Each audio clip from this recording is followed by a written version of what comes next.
जय माता दी। Welcome to all of you my study channel sociology with Santosh. आज हम लोग बात करेंगे इरावती कर्वे के भारत में नातेदारी संगठन के बारे में। आज का टॉपिक बीए एमए समाजशास्त्र के साथ साथ समाजशास्त्र विषय से PGT, UGC net, GIC lecturer, assistant professor और विभिन्न प्रतियोगी परीक्षाओं की तैयारी कर रहे परीक्षार्थियों के लिए विशेष रूप से उपयोगी हैं। इस टॉपिक पर चर्चा करने से पहले हम चाहेंगे कि आप अपने साथ एक कॉपी और एक पेन भी रख लीजिए, जिससे जो भी जानकारी आपको उपयोगी लगे उसे साथ साथ नोट करते चलें। तो आइए हम लोग शुरू करते हैं और देखते हैं कि भारत में नातेदारी संगठन के बारे में इरावती कर्वे का क्या विचार है। भारत में नातेदारी संगठन इरावती कर्वे का एक महत्वपूर्ण अध्ययन है। इस पुस्तक में यानी जो किनशिप ऑर्गेनाइजेशन इन इंडिया, ये जो इरावती कर्वे की पुस्तक है, ये जो पुस्तक है, इस पुस्तक का पहला प्रारूप कर्वे ने अपने लंदन प्रवास के दौरान प्रस्तुत किया था। ये उनका व्यक्तिगत अध्ययन था जिसमें उन्होंने मराठी, तमिल, हिंदी और संस्कृत ग्रंथोों का उपयोग किया था। ये जो उनकी पुस्तक है किनशिप ऑर्गेनाइजेशन इन इंडिया, ये जो पुस्तक है वो 1953 में प्रकाशित हुई थी और इस पुस्तक में कुल 9 अध्याय हैं। यानी ये जो भारत में नातेदारी संगठन है, इस पुस्तक में इरावती कर्वे ने भारत में जो नातेदारी व्यवस्था प्रचलित है उसको 9 अध्यायों में वर्गीकृत किया है। इरावती कर्वे का मानना है कि भारत में नातेदारी संगठन एक बृहद अवधारणा है और इसे समझने के लिए नातेदारी व्यवस्था से जुड़ी हुई कुछ जो महत्वपूर्ण अवधारणाएं हैं उनको जानना जरूरी है। यानी नातेदारी को अगर आप समझना चाहते हैं तो नातेदारी व्यवस्था से जुड़ी हुई जो विभिन्न शब्दावलियां हैं, जैसे नातेदारी के प्रकार, नातेदारी की श्रेणियां, नातेदारी व्यवहार की रीतियां या नातेदारी शब्दावली, तो ये जो नातेदारी से जो संबंधित टर्मिनोलॉजी है इसको जानना समझना जरूरी है। और शायद इसीलिए इरावती कर्वे ने अपनी पुस्तक के पहले और दूसरे अध्याय में उन्होंने नातेदारी शब्दावली और नातेदारी व्यवहार से संबंधित तरीकों का उल्लेख किया है। चूँकि वीडियो बहुत लंबा हो जाएगा, इसलिए हम पहले और दूसरे अध्याय में जो उन्होंने नातेदारी शब्दावली और नातेदारी व्यवहार से संबंधित जो बातें बताई हैं उनका यहाँ पर हम उल्लेख नहीं करेंगे। नातेदारी के बारे में एक हमारा अलग से वीडियो बना हुआ है, जिसका लिंक जो है वो डिस्क्रिप्शन बॉक्स में आपको मिलेगा। वहाँ से आप नातेदारी की जो कॉन्सेप्ट है उससे जुड़ी हुई जो विभिन्न अवधारणाएं हैं उनको आप वहाँ पे उस वीडियो में आप अच्छे से उसको देख सकते हैं और उसको समझ सकते हैं। तो यहाँ इस वीडियो में हम लोग सिर्फ और सिर्फ भारत में नातेदारी संगठन के बारे में जो इरावती कर्वे का जो स्टेटमेंट है, उनका जो विचार है, दृष्टिकोण है, इसके ऊपर अध्ययन करेंगे, चर्चा करेंगे। जैसा कि मैंने आपको बताया कि पुस्तक में कुल 9 अध्याय हैं और पुस्तक का जो पहला और दूसरा अध्याय है वो नातेदारी शब्दावली और नातेदारी व्यवहार से संबंधित रीतियों का उल्लेख किया गया है। उसमें नातेदारी क्या है इसे स्पष्ट करते हुए इरावती कर्वे ने अपनी पुस्तक में लिखा है कि नातेदारी एक्चुअली रक्त और विवाह से संबंधित व्यक्तियों के बीच सामाजिक संबंधों और संबोधनों की वह व्यवस्था है जो इन संबंधों से जुड़े हुए व्यक्तियों को उनके सामाजिक, पारिवारिक और जैविक अधिकारों तथा कर्तव्यों का बोध कराती है। तो इस तरह से अपनी परिभाषा में इरावती कर्वे ने नातेदारी के अंतर्गत सामाजिक संबंधों को महत्वपूर्ण बताया है, जो कि इनसे जुड़े हुए व्यक्तियों को एक सूत्र में बांधने का कार्य करती है। इस व्यवस्था के अंतर्गत विभिन्न व्यक्तियों के सिर्फ संबंधों का ही बोध नहीं होता है, बल्कि उनके आपसी कर्तव्यों और दायित्वों का भी निर्धारण होता है।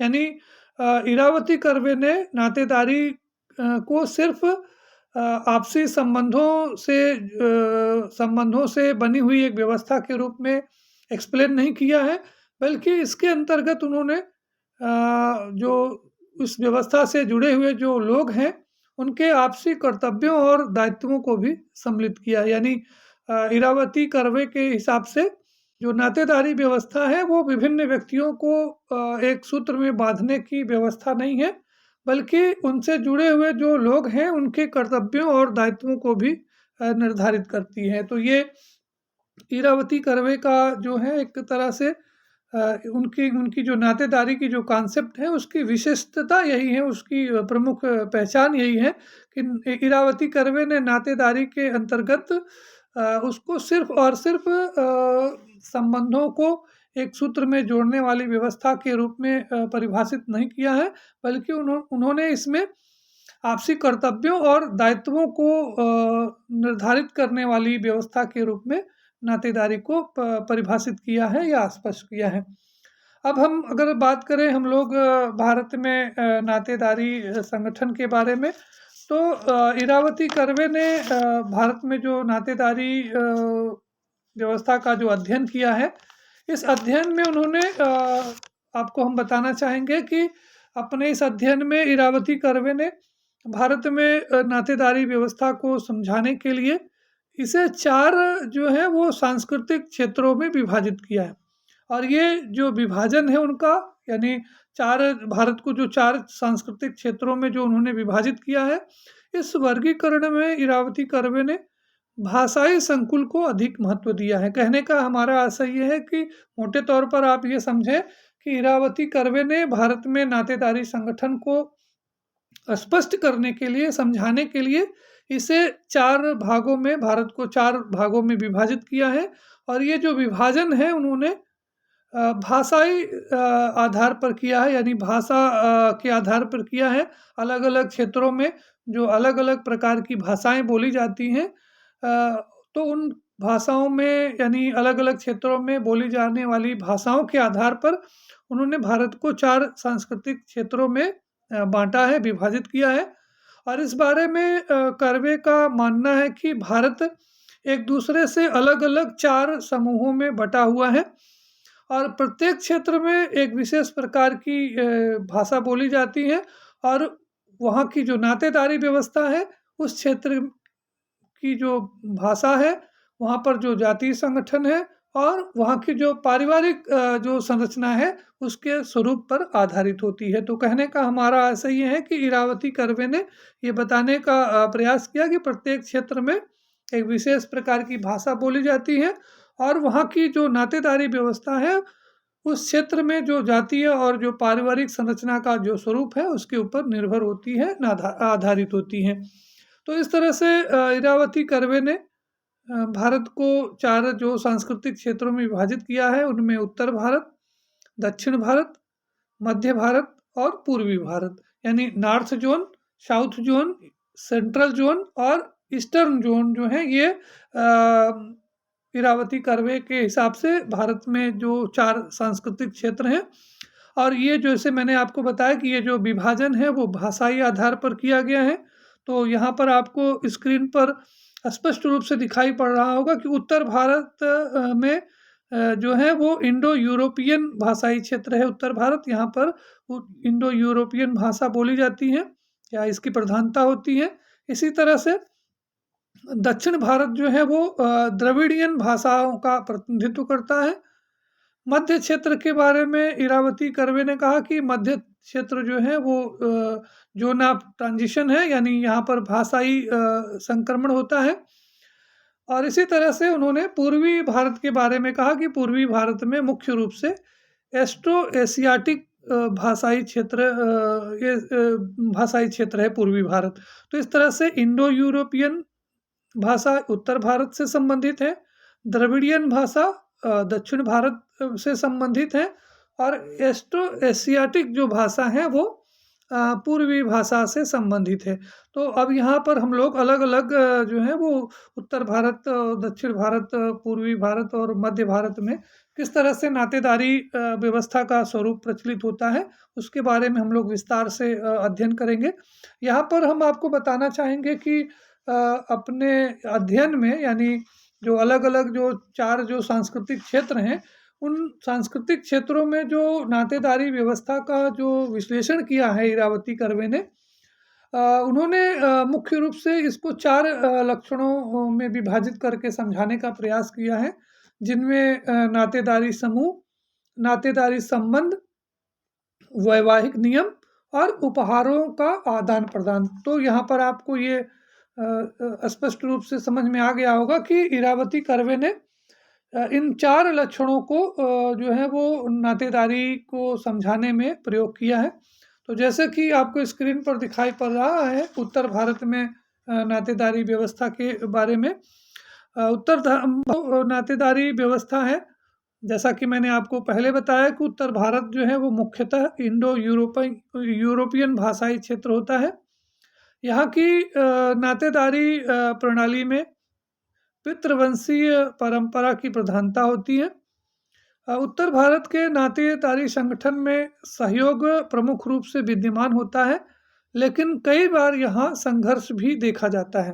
कहने का मतलब ये हुआ कि उत्तर भारत जो है वो के नातेदारी संगठन में सहयोग जो है वो एक प्रमुख तत्व होता है, लेकिन कभी-कभी जो है वो यहाँ पर संघर्ष की स्थिति भी उत्पन्न हो जाती है। सामान्यतया जो उत्तर भारत में जो लोग हैं, वो आर्थिक क्रियाओं और धार्मिक आयोजनों के समय लोग एक दूसरे के साथ सहयोग, एक दूसरे के साथ सहायता या एकजुटता को प्रदर्शित करते हैं। लेकिन संपत्ति विभाजन के अवसर पर उत्तर भारत में अक्सर जो है वो सामाजिक जो संघर्ष हैं वो देखने को मिलते हैं। उत्तर भारत में की जो नातेदारी व्यवस्था है, इसमें या कह लीजिए कि उत्तर भारत में प्रचलित जो नातेदारी संगठन में गोत्र बहिर्विवाह का नियम पाया जाता है। यानी यहाँ प्रत्येक व्यक्ति को अपने गोत्र से बाहर विवाह करना होता है। इस क्षेत्र में यानी उत्तर भारत में कल्पित नातेदारी की व्यवस्था भी होती है, यानी कल्पित नातेदारी व्यवस्था प्रचलित होती है। कल्पित नातेदारी के अंतर्गत ऐसे नातेदारों को सम्मिलित किया जाता है जो कि वास्तव में उनके रक्त संबंधी या उनके विवाह संबंधित नहीं होते हैं, बल्कि कह लीजिए कि एक ऐसे नातेदार होते हैं जिनको कि पारिवारिक आयोजनों और धार्मिक अनुष्ठानों में अन्य संबंधियों के तरह से के रूप में उनको सम्मिलित किया जाता है। एक उदाहरण के माध्यम से हम आपको जो एज्यूम्ड किन है की जो कॉन्सेप्ट है इसको समझाने का प्रयास करते हैं, कल्पित नातेदारी की जो व्यवस्था है उसको स्पष्ट करने का प्रयास करते हैं। जैसे अगर किसी लड़की के को भाई नहीं है, तो उसके विवाह आदि के अवसर पर उसके जो मामा का लड़का है या उसके जो बुआ का लड़का है, उसके भाई की रस्म को निभाता है। तो इस तरह से ये जो उसका जो मामा का लड़का है या उसके जो बुआ का लड़का है, वो वास्तव में उसका भाई नहीं है, लेकिन उसको मान लिया गया है कि वो उस लड़की का भाई है और वो एक तरह से कल्पित नातेदार होता है और वो भाई से जुड़ी हुई जो जितनी भी रस्में होती हैं, उन रस्मों का निर्वहन वो करता है। तो जैसे कि मैंने आपको बताया कि उत्तर भारत में जो वैवाहिक नियम है, वो वैवाहिक नियम मुख्य रूप से मैंने आपको बताया कि उत्तर भारत में जो वैवाहिक नियम है उसके अंतर्गत गोत्र बहिर्विवाह का जो नियम प्रचलित होता है। यानी हमारा कहने का मतलब ये हुआ कि किसी भी लड़के का विवाह अपने ही गोत्र की लड़की से नहीं किया जा सकता है। इसका कारण ये है कि एक गोत्र का संबंध एक विशेष पूर्वज की वंश परंपरा के लोगों से होता है और ऐसा माना जाता है कि एक गोत्र के जो लोग हैं वो आपस में रक्त संबंधी होते हैं और इस कारण से गोत्र बहिर्विवाह का नियम प्रचलित होता है। ग्रामीण क्षेत्रों में ग्राम बहिर्विवाह का नियम भी पाया जाता है, यानी उत्तर भारत में ग्रामीण क्षेत्रों में ग्राम बहिर्विवाह यानी विलेज एक्सोगेमी का नियम भी प्रचलित होता है। साधारणतया यहाँ पर एक गांव में रहने वाले लोग कुछ सीमित वंश परंपराओं से ही संबंधित होते हैं, और इस कारण से सामान्यतया इस बात को प्राथमिकता दी जाती है कि किसी लड़के या लड़की का विवाह अपने गांव में न किया जाए। वैवाहिक नियम के अंतर्गत उत्तर भारत में एक विशेष जो नियम प्रचलित होता है वो है 4 गोत्रीय सीमा नियम का। 4 गोत्रीय सीमा नियम का तात्पर्य ये होता है कि कोई भी व्यक्ति उस स्त्री से विवाह नहीं कर सकता है जो उसके पिता के गोत्र की हो, उसके माता के गोत्र की हो, उसकी दादी के गोत्र की हो और उसके नानी की गोत्र की हो। यानी पिता के गोत्र, माता के गोत्र, दादी के गोत्र और नानी के गोत्र की जो लड़की है उसके साथ किसी भी तरह का वैवाहिक संबंध स्थापित नहीं किया जा सकता है। इसी को हम लोग 4 गोत्रीय सीमा नियम कहते हैं। यहाँ पर एक महत्वपूर्ण तथ्य ये है कि उत्तर भारत में विवाह से संबंधित एक नियम यह भी प्रचलित है कि प्रत्येक व्यक्ति को अपनी ही उपजाति के अंदर वैवाहिक संबंधों का निर्माण करना होता है। जैसा कि आप जानते हैं कि भारत में, उत्तर भारत में जो जातियां हैं वो अनेक उपजातियों में विभाजित होती हैं, लेकिन उनको ये बताया जाता है कि एक व्यक्ति जब भी अपने वैवाहिक संबंधों का निर्धारण करेगा तो वो अपने लिए अपने गोत्र से बाहर लेकिन अपनी जाति में ही विवाह करेगा या विवाह कर सकता है। तो यहाँ पर उत्तर भारत में विशेष रूप से अनुलोम विवाह का एक विशेष रूप जो है वो प्रचलित होता है। यानी उत्तर भारत में वैवाहिक नियमों के अंतर्गत उस वंश को एक दूसरे से अलग रखने का प्रयास किया जाता है जिसमें किसी वंश की लड़की दी गई हो या जिस वंश से विवाह के लिए कोई लड़की ली गई हो। तो कहने का आशय यह है कि उत्तर भारत में एक तरह का ये विवाह का सामान्य नियम प्रचलित होता है कि जिस वंश में या जिस गोत्र में हम लोग अपनी लड़की का विवाह करते हैं अपने घर की, उस गोत्र से हम लड़की जो है वो वधू के रूप में अपने यहाँ नहीं लेके आते हैं। उत्तर भारत में नातेदारी शब्दावली के अंतर्गत वर्णनात्मक शब्दावली प्रचलित होती है। वर्णनात्मक नातेदारी का मतलब ये होता है कि इस वर्णनात्मक नातेदारी के अंतर्गत जो नातेदारी व्यवस्था से जुड़े हुए जो सदस्य होते हैं उनके लिए अलग अलग संबंधियों के लिए अलग अलग प्रकार के शब्दों का प्रयोग किया जाता है। और ख़ास बात यह है कि उत्तर भारत में नातेदारी के अंतर्गत परिहार और परिहास दोनों प्रकार के संबंध विद्यमान होते हैं या दोनों प्रकार के संबंध पाए जाते हैं। अगर हम लोग उत्तर भारत में प्रचलित जो उपहारों के आदान प्रदान की जो व्यवस्था है उसके बारे में बात करें तो उत्तर भारत में उपहारों का जो आदान प्रदान की जो व्यवस्था है वो एक सामान्य तरीके से चलती है। यानी उपहारों के आदान प्रदान का कोई विशेष जो नियम है वो प्रचलित नहीं होता है।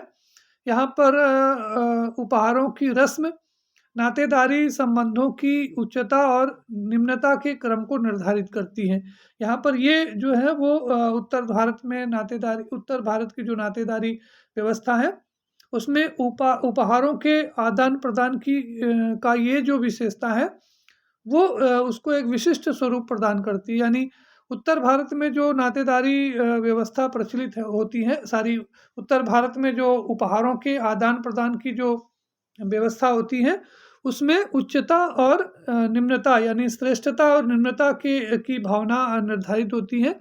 उदाहरण के लिए जैसे दहेज के अंतर्गत ये माना जाता है कि लड़की वाले लड़के वालों को इसलिए उपहार दे रहे हैं क्योंकि वे यानी लड़के वालों को अपने से श्रेष्ठ मानते हैं। यानी लड़की वाले जो हैं वो निम्न हैं और लड़के वाले जो हैं वो श्रेष्ठ हैं।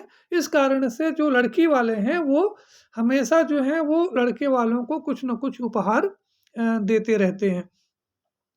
इसी तरह से पगड़ी की रस्म भी जो है वो इससे जुड़े हुए लोगों में उच्चता और निम्नता के भाव को प्रदर्शित करती है। तो यहाँ पर इस तरह से आप देख रहे हैं कि उत्तर भारत की जो नातेदारी व्यवस्था है, इसको हमने 4 स्टेप में समझने का प्रयास किया है। उत्तर भारत में नातेदारी समूह, नातेदारी शब्दावली, वैवाहिक नियम और उपहारों के आदान-प्रदान की व्यवस्था। अब हम लोग बात करते हैं दक्षिण भारत में प्रचलित नातेदारी व्यवस्था के बारे में। दक्षिण भारत में नातेदारी व्यवस्था के बारे में इरावती कर्वे का मानना है कि दक्षिण भारत मुख्यतः द्रविड़ संस्कृति से प्रभावित है और यहाँ की नातेदारी यहाँ का जो नातेदारी संगठन है वो मुख्य रूप से पितृवंशीय और पितृस्थानीय प्रकार का होता है। यानी दक्षिण भारत में वंश परंपरा पिता या परिवार के किसी श्रेष्ठ व्यक्ति के अनुसार चलती है और विवाह के बाद जो नव वर वधू हैं उन्हें जो है अपने पिता के यानी पिता के यहाँ रहती हैं। कहने का हमारा आशय ये है कि विवाह के पश्चात जो वधू है वो अपने पति के पिता के यहाँ रहती हैं। यानी उत्तर भारत में जो उत्तर भारत में जो नातेदारी व्यवस्था है उसी के अनुरूप या उसी से मिलती-जुलती दक्षिण भारत में भी नातेदारी व्यवस्था पाई जाती है। नातेदारी व्यवस्था की बात करें तो दक्षिण भारत में कुट्टम और मामा मच्चिनन ये 2 जो हैं वो विशेष तरह की परंपराएं प्रचलित होती हैं, जो कि दक्षिण भारत की नातेदारी की एक मुख्य विशेषता के रूप में विद्यमान होती हैं। कुट्टम की अगर हम लोग बात करें तो कुट्टम जो है वो दक्षिण भारत की नातेदारी व्यवस्था का एक मुख्य विशेषता है। एक कुट्टम के अंतर्गत एक ही प्रकार के नातेदारी समूह के लोग आते हैं। यानी कुट्टम का मतलब होता है प्रकार के नातेदारी समूह से संबंधित लोग। कर्वे का मानना है कि एक कुट्टम के सदस्य एक से अधिक गांव में भी पाए जा सकते हैं और इस संबंध में यह माना जाता है कि एक कुट्टम का कोई एक पूर्वज होता है। जैसे हमारे यहाँ गोत्र होता है, उत्तर भारत में गोत्र के बारे में माना जाता है कि एक गोत्र के संबंधित जो लोग हैं उनका कोई एक पूर्वज होता है। तो इसी तरह से दक्षिण भारत में कुट्टम के संबंध में ये माना जाता है कि जिनका जो कुट्टम है वो एक है तो उनका कोई पूर्वज जो है वो एक ही होगा। इस कारण से एक कुट्टम के अंतर्गत जब कोई धार्मिक आयोजन या अनुष्ठान होता है तो इसके जो सभी सदस्य हैं वो इसमें सम्मिलित होते हैं, या कह लीजिए कि इसके सभी सदस्यों को सम्मिलित होना आवश्यक माना जाता है। अक्सर दक्षिण भारत में जो प्रत्येक कुट्टम का अपना एक अलग मंदिर होता है और एक कुट्टम के जो सदस्य होते हैं वो फसल कटाई या अन्य जो सामाजिक उत्सव होते हैं उसमें एक दूसरे की सहायता करते हैं। इसी तरह से दक्षिण भारत में विवाह संबंधी नातेदारी के अंतर्गत यहाँ मामा मच्चिनन की परंपरा प्रचलित होती है। इस तरह की नातेदारी के अंतर्गत यानी मामा मच्चिनन के अंतर्गत वे लोग आते हैं जो माता या पत्नी के परिवार के सदस्य होते हैं। यानी जो माता के और पत्नी के जो परिवार के सदस्य हैं उनको मामा मच्चिनन बोला जाता है।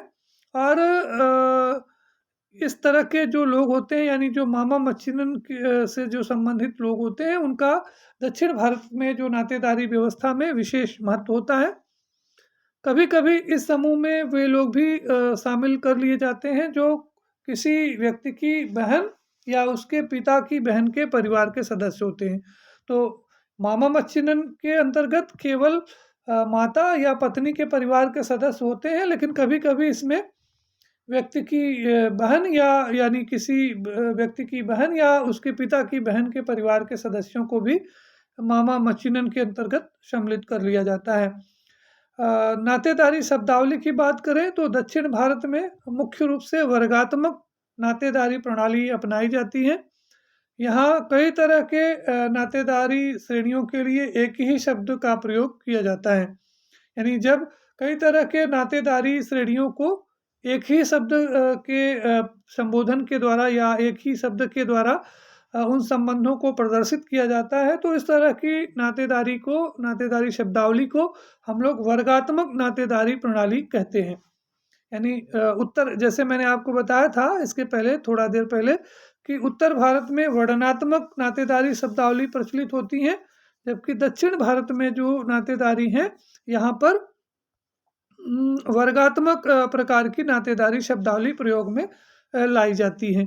इसी तरह से दक्षिण क्षेत्र में जो नातेदारी व्यवस्था है उसकी एक प्रमुख विशेषता यह है कि दक्षिण भारत में वैवाहिक नियम के अंतर्गत सकारात्मक नियम का प्रचलन होता है। यानी इस नियम के अनुसार लोगों को यह बताया जाता है कि वे वैवाहिक संबंध किस समूह से स्थापित कर सकते हैं। यानी सकारात्मक नियम के अंतर्गत लोगों को ये बताया जाता है कि एक व्यक्ति किन समूहों से या किन किन व्यक्तियों से वो वैवाहिक संबंध स्थापित कर सकेगा। दक्षिण भारत में चचेरे मौसेरे भाई बहनों के बीच विवाह नहीं होता है, जबकि मौसेरे फुफेरे भाई बहनों के बीच विवाह पाया जाता है।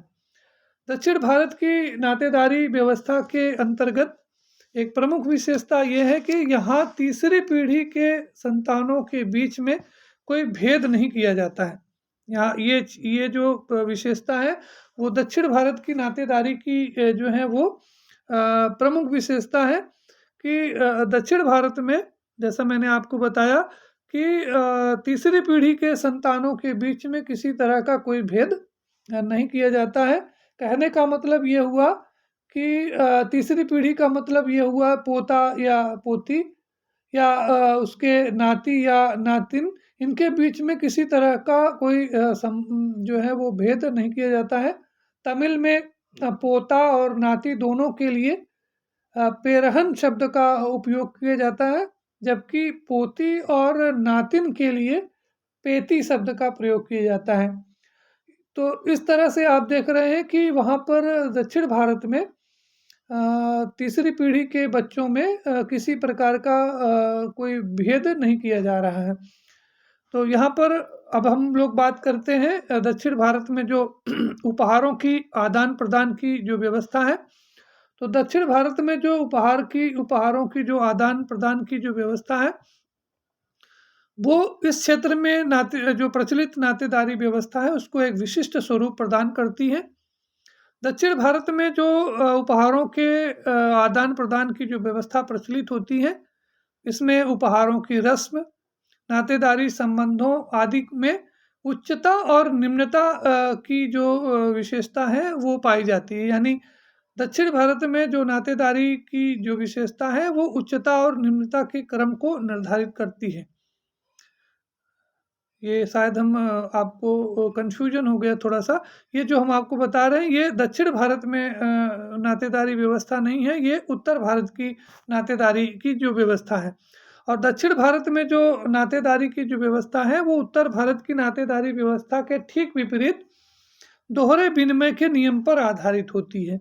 यानी दक्षिण भारत में उपहार देने और उपहार लेने का स्पष्ट नियम प्रचलित होता है, और इस नियम के अंतर्गत उपहार उन नातेदारों को दिया जाता है जो पूर्व में इस तरह के उपहार दे चुके होते हैं या भविष्य में उन्हें उपहार प्रदान करते हैं। तो इस तरह से आप देख रहे हैं कि दक्षिण भारत में नातेदारों के बीच में जो उपहारों का जो आदान प्रदान किया जाता है वह उपहार एक पक्षीय नहीं होता है। यानी जो उपहार दिए जाते हैं और जो लिए जाते हैं उनमें, यानी उपहारों के आदान प्रदान में वर पक्ष और वधु पक्ष का लगभग समान योगदान होता है। कहने का आशय यह है कि वर और वधु पक्ष में से किसी पक्ष को एक दूसरे की तुलना में कम या अधिक महत्वपूर्ण नहीं माना जाता है।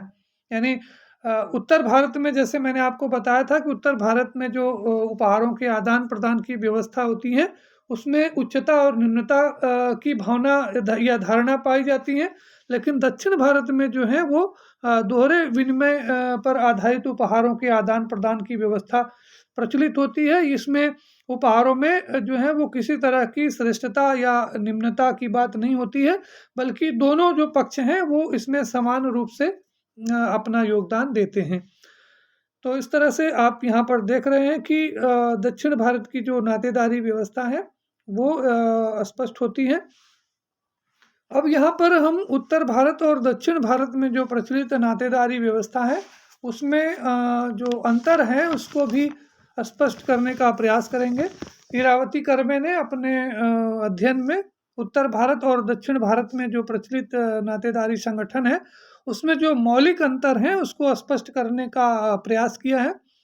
जैसे कि जो पहला अंतर है वो ये है कि दक्षिण भारत में जो प्रचलित नातेदारी रीति के अनुसार जन्म के परिवार और विवाह के परिवार में कोई अंतर नहीं होता है। यानी दक्षिण भारत में भाई और बहन के बीच में विवाह संबंध स्थापित हो सकता है, लेकिन इसके ठीक विपरीत उत्तर भारत में भाई बहन के बीच विवाह पूर्णतया प्रतिबंधित होता है।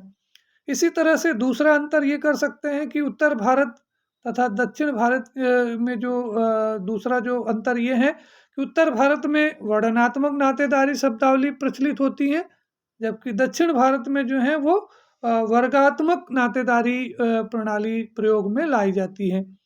एक अंतर और कर सकते हैं कि उत्तर भारत में नातेदारी व्यवस्था के अंतर्गत अनुलोम विवाह का नियम पाया जाता है, जबकि दक्षिण भारत में अधिमान्य विवाह भी स्वीकार किया जाता है। इसी तरह से उत्तर भारत और दक्षिण भारत में जो प्रचलित नातेदारी व्यवस्था है उसमें एक प्रमुख अंतर ये है कि उत्तर भारत में जो पत्नी है या जो नवविवाहिता है वो प्रायः अजनबी होती है। सामान्यतया यहाँ पत्नी जो है वो नातेदारी व्यवस्था से जुड़े हुए परिवारों से बाहर की होती है, लेकिन इसके ठीक उल्टा दक्षिण भारत में विवाह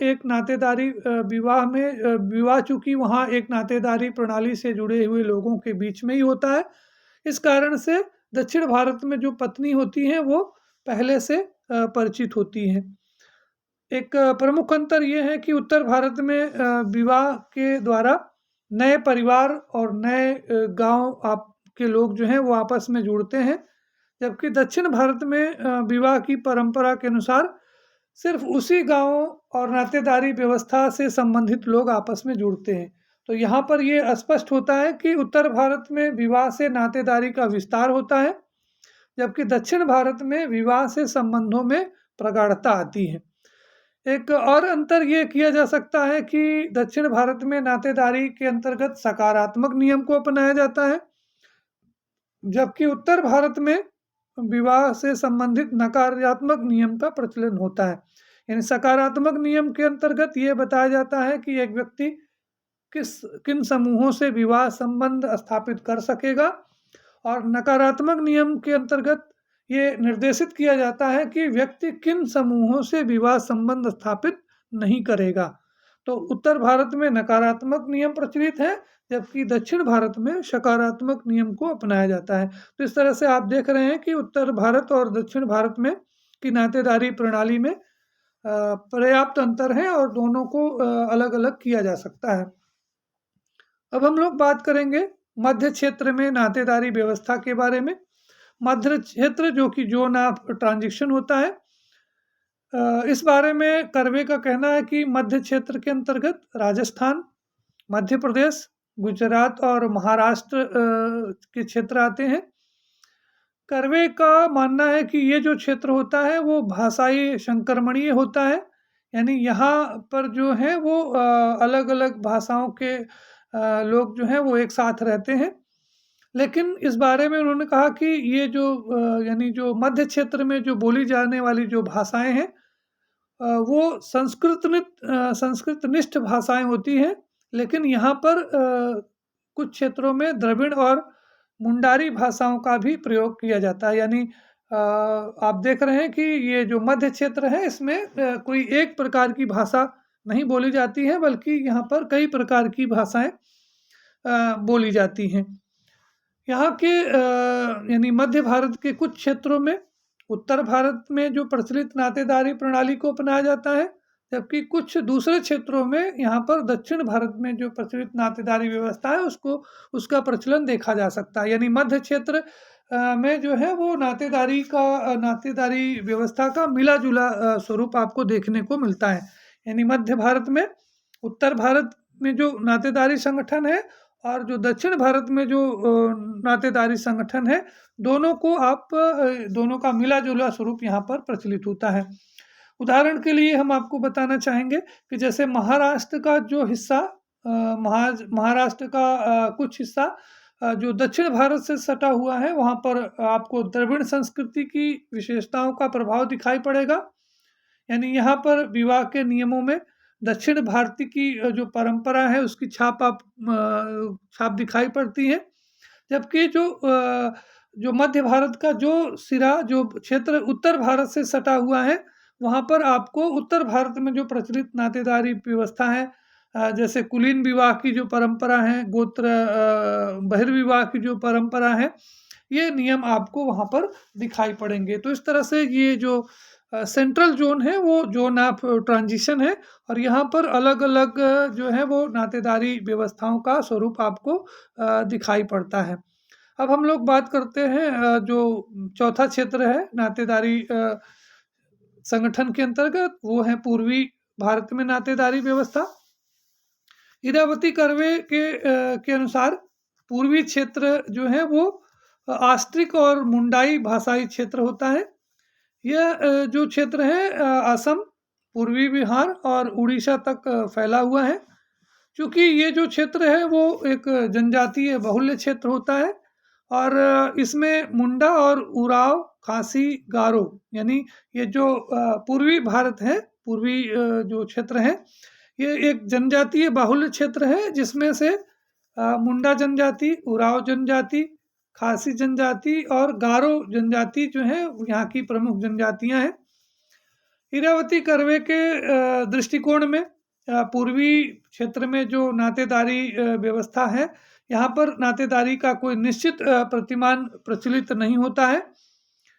इसका कारण ये है कि ये जो क्षेत्र होता है वो जनजातीय बाहुल्य क्षेत्र होता है और आप जानते हैं कि जो जनजातियाँ होती हैं उन जनजातियों का अपना एक अलग जो है वो सांस्कृतिक विशेषता होती है। अलग-अलग जनजातियाँ जो हैं वो अपना अलग-अलग सांस्कृतिक पहचान रखती हैं और इस कारण से उनका अलग-अलग जो है वो उनके यहाँ नातेदारी का अलग-अलग स्वरूप प्रचलित होता है और शायद इसी कारण से जो पूर्वी भारत है, वहाँ पर नातेदारी के संगठन में कोई नातेदारी संगठन का कोई निश्चित प्रतिमान नहीं पाया जाता है। यहाँ पर जो मुंडारी भाषा से जो संबंधित लोग हैं, वो पितृवंशीय परंपरा को स्वीकार करते हैं। इसके विपरीत जो खासी और जो गारो जनजाति के लोग हैं, वो मातृवंशीय या मातृस्थानीय परिवार व्यवस्था को स्वीकार करते हैं।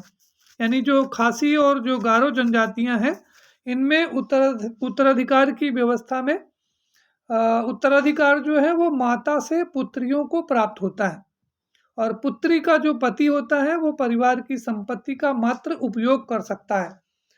और पूर्वी क्षेत्र की बात करें तो पूर्वी क्षेत्र में मुख्य रूप से संयुक्त परिवार व्यवस्था प्रचलित होती है और इस कारण से यहाँ पर पूर्वी भारत में विवाह विच्छेद की कोई स्थिति नहीं होती है या कह लीजिए कि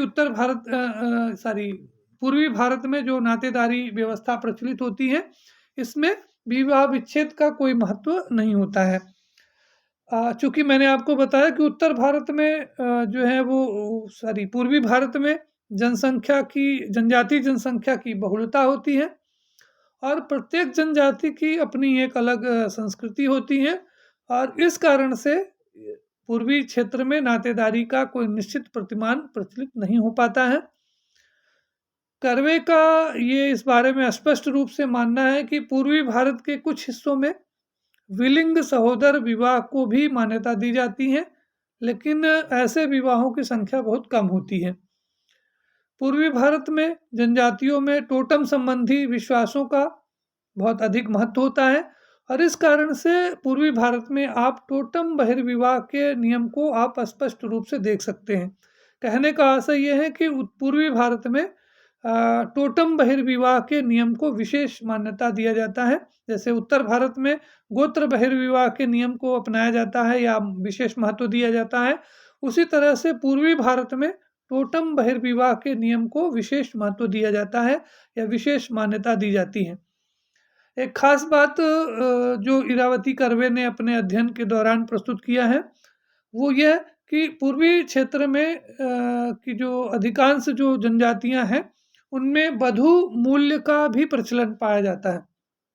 जैसे उत्तर भारत में जो वर मूल्य या दहेज की जो परंपरा होती है, इसके विपरीत पूर्वी भारत में वधू मूल्य की परंपरा का प्रचलन पाया जाता है। सामान्यतया निर्धनता के कारण यदि कोई पुरुष वधू मूल्य देने की स्थिति में नहीं होता है, तो उसे कुछ निश्चित अवधि तक अपने सास-ससुर की सेवा करनी होती है। तो इस तरह से आप देख रहे हैं कि इरावती कर्वे ने अपने अध्ययन में भारत में जो नातेदारी व्यवस्था प्रचलित है, उसको विस्तार से उन्होंने अध्ययन किया है और बहुत ही महत्वपूर्ण अध्ययन उन्होंने प्रस्तुत किया है और अपने अध्ययन में उन्होंने भारत को 4 सांस्कृतिक क्षेत्रों में विभाजित करते हुए प्रत्येक क्षेत्र में जो नातेदारी व्यवस्था प्रचलित है, उसको अलग-अलग स्तरों पर उसको विशेष रूप से समझाने का प्रयास किया है। और शायद इसी कारण से इरावती कर्वे ने कहा था कि जो भारत में जो नातेदारी व्यवस्था है, वो एक तरह से बृहद अवधारणा है और अपने अध्ययन के दौरान वो ये इस बात को प्रमाणित करती हैं कि जो भारत में जो अलग-अलग जो क्षेत्र हैं, वहाँ पर अलग-अलग प्रकार की नातेदारी व्यवस्था या अलग-अलग क्षेत्रों में अलग-अलग प्रकार का नातेदारी संगठन विद्यमान होता है, पाया जाता है। आशा है कि आज के इस वीडियो के माध्यम से आप इरावती कर्वे का जो किनशिप ऑर्गेनाइजेशन इन इंडिया के बारे में जो उनकी जो कॉन्सेप्ट है, उनका जो दृष्टिकोण है, उनकी जो बात है, आप उसको ठीक प्रकार से समझ पाए होंगे। अब अगर आपको किसी तरह की कोई असुविधा है या कोई आपको सजेशन देना है, तो आप कमेंट के माध्यम से आप अपने विचारों को हम तक पहुँचा सकते हैं। अंत में हम आपसे कहना चाहेंगे कि आप पहले की तरह से अपना प्यार और आशीर्वाद बनाए रखिए। हमारे इस चैनल को सब्सक्राइब कीजिए और इसे अपने मित्रों के बीच में ज़रूर शेयर करिए। इस वीडियो को अंत तक देखने के लिए आप सभी लोगों को बहुत-बहुत धन्यवाद, बहुत-बहुत आभार।